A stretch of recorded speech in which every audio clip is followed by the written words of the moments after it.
Le gouvernement militaire du Niger a ordonné au Comité international de la Croix-Rouge, en abrégé CICR, de quitter le pays sans délai, a indiqué mercredi une source proche du dossier de l'AFP. Cette source a précisé que le Niger avait révoqué les accords existants avec le CICR et que certains expatriés avaient déjà commencé à quitter le pays. Le bureau de la délégation du Comité international de la Croix-Rouge à Niamey a été fermé depuis mardi, a-t-elle ajouté. Le média local Air Info a confirmé, citant une note verbale, que le gouvernement nigérien avait exigé la fermeture des bureaux du Comité international de la Croix-Rouge et l'évacuation immédiate de son personnel expatrié. Depuis son coup d'État en juillet 2023, le régime militaire au pouvoir au Niger a fait de la préservation de la souveraineté nationale une priorité.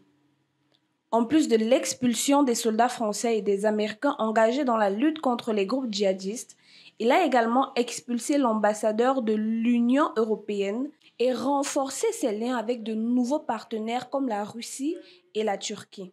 Certaines organisations humanitaires semblent aussi être dans le viseur du régime. En janvier, le ministre de l'Intérieur, le général Mohamed Toumba, un membre clé de la junte, avait déclaré que des mesures importantes seraient prises pour renforcer le contrôle des ONG et des organisations de développement. Nos enquêtes ont révélé que de nombreuses ONG collaboraient avec des partenaires qui nous mènent une guerre indirecte à travers des missions subversives et un soutien aux terroristes, avait expliqué, soulignant son engagement en faveur de la souveraineté nationale. En novembre dernier, la junte avait déjà retiré l'autorisation d'exercer à l'ONG française ACTED et à l'organisation nigérienne Action pour le bien-être, en abrégé ABPE. Autre actualité majeure, le président de l'Afrique du Sud répond aux accusations de Trump sur des réformes récentes dans le pays. Le peuple sud-africain continuera à lutter pour le développement dans l'intérêt commun, a déclaré le président Cyril Ramaphosa lors de son discours annuel à la nation, ajoutant que l'Afrique du Sud ne serait ni intimidée ni arrêtée. Nous assistons à la montée du nationalisme et du protectionnisme, à la poursuite d'intérêts étroits et au déclin de la lutte pour une cause commune. Mais cela ne nous intimide pas, nous ne nous arrêterons pas, nous sommes un peuple résilient, nous ne nous laisserons pas intimider. Nous resterons unis en tant que nation.